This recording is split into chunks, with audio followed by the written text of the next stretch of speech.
Hello Gradys Walk residents. My name is Sally Hine. I'm the Director of Community Services for the City of Bowie.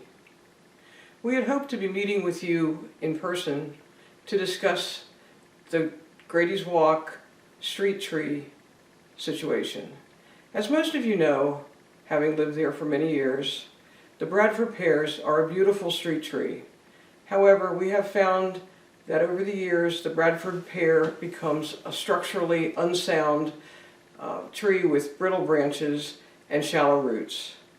We are embarking on a new remove and replace program to provide you with better trees for longer service in your community.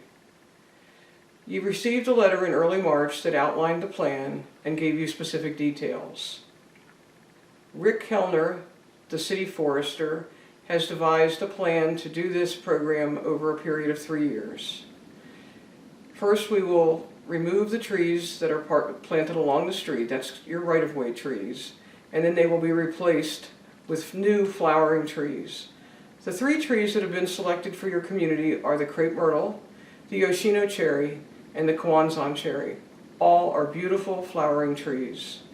We will do this in a 3-year, 3-phase program. First, we will remove 1/3 of the street trees in late summer, and then we will replace them in early fall. The following year, we'll do the same with the second section, and the third year, the final section will be completed. If you have any questions about this program, please feel free to contact one of us. Mr. Kellner can be reached at 301-809-3061, and I can be reached at 301-809-3014. We have also included for you to review a copy of the letter that was mailed to each resident, the PowerPoint presentation that we had hoped to show you tonight, and pictures of these beautiful trees. It is my sincere hope that you all stay home and stay well and are able to enjoy these trees for many years in the future.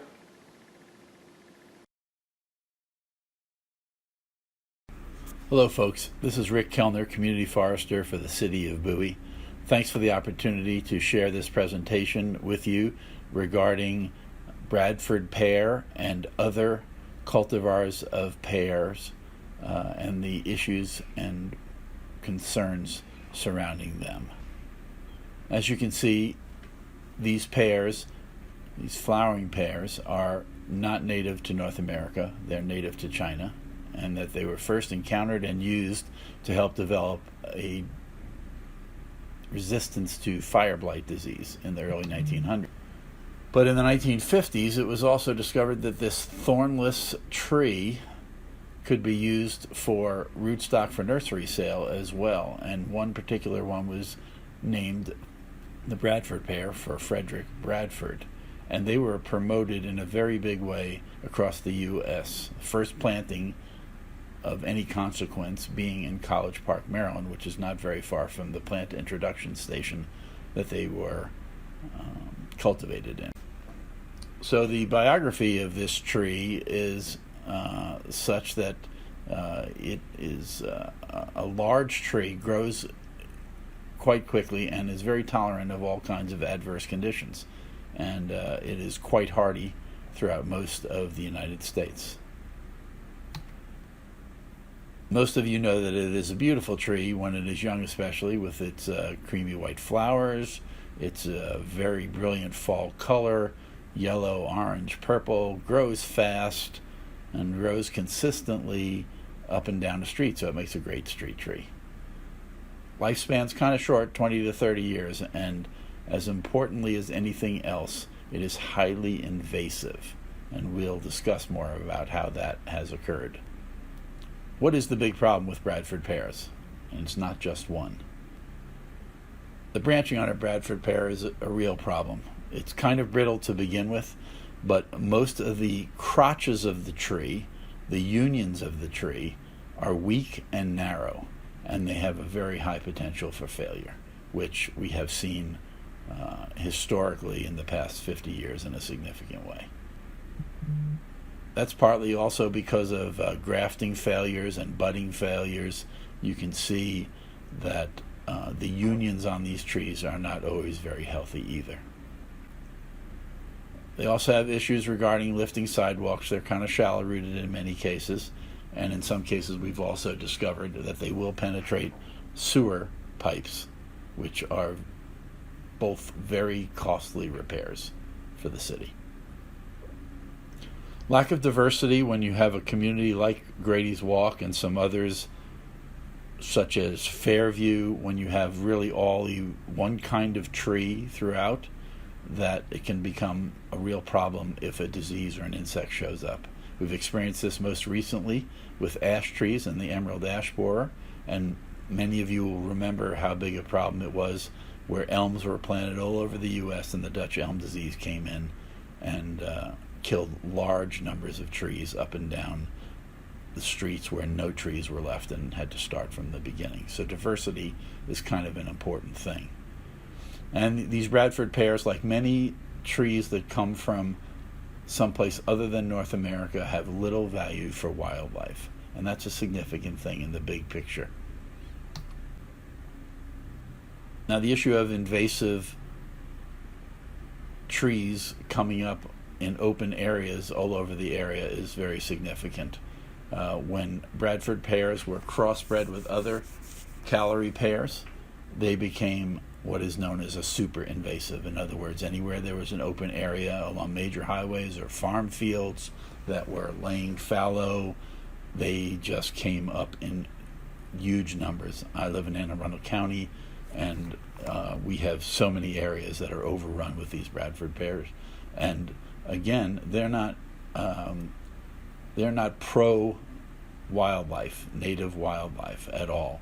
And so they will crowd out the native trees and cause that the native trees will not thrive in these areas as well. So they are declared an invasive by the Maryland Native Plant Society as well as many other organizations. You may have noticed in the past few years that the state of Maryland came in with a contractor, and at the intersection of Route 197 and Route 450, they eradicated the pears in the immediate area there, not up and down the highways, but at that intersection. And native trees are thriving in a much more significant way now. So this inferior branching that we talked about earlier is not only a nuisance where it breaks up in storms and causes a lot of cleanup, it is a liability to property, and it's a liability sometimes to people as well. So you can see in these kinds of pictures that it can be pretty significant as far as utility lines are concerned and as far as people's personal property are concerned. And occasionally it can actually be a danger to bodily harm for people as well. So what would the replacement program look like? So we would be looking for Bradford pears that are already a high risk, they're dead or they're dying, and we would remove and replace them, and we'll be focused in areas where the most calls for service come, and Gradys Walk is high on that list. So we aim to address safety issues, improve property value, and at the same time increase biodiversity in the city for long-term health of the environment. And here's just some examples of Gradys Walk and the trees that are there. Some of them, like that first red spire pear, look fine for now, but they have defects as they get older. And you can see both the Bradford pears and the red spire pears have serious defects. And here's what we're suggesting as possibilities for replacement. Yoshino cherries, which is the same cherry that's down at the tidal basin.